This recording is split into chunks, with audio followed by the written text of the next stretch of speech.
সেই দিন চলে গিয়েছিলাম আমার হাজব্যান্ডের ফ্রেন্ড মানে জুনায়েদ ভাইয়াদের বাসায়। রিসেন্টলি তারা তাদের বাসা শিফট করেন আর কয়েকদিন যাবৎ খুবই রিকোয়েস্ট করছিল তাদের বাসায় যাওয়ার জন্য। আর এই কয়েকদিন আমরাও যেহেতু একটু ব্যস্ত ছিলাম তাই আর যাওয়া হয়ে উঠছিল না, তাই সাডেন প্ল্যান করিয়ে চলে যাই তাদের বাসায়। আর তাদের বাসাটা যেহেতু আমাদের বাসার পাশেই, তাই আমরা সন্ধ্যার দিকে চলে যাই তাদের বাসায়। আর গিয়েই তো কিছুক্ষণ আড্ডা দিয়ে ভাবি এখানে আমাদের জন্য একটু নাস্তার আয়োজন করেছিল, সেটাই আমরা সবাই বসে খেয়ে নিচ্ছি।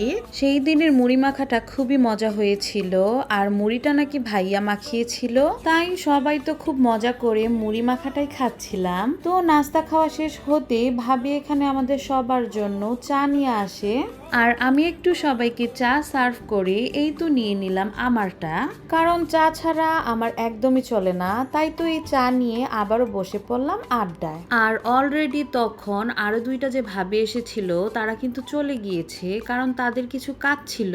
তাই তারা যাওয়ার পরে আমাদেরও একা বসে থেকে আড্ডা দিতে খুবই বোর ফিল হচ্ছিল, তাই এখানে আমরা বসে পড়ি লুডো নিয়ে।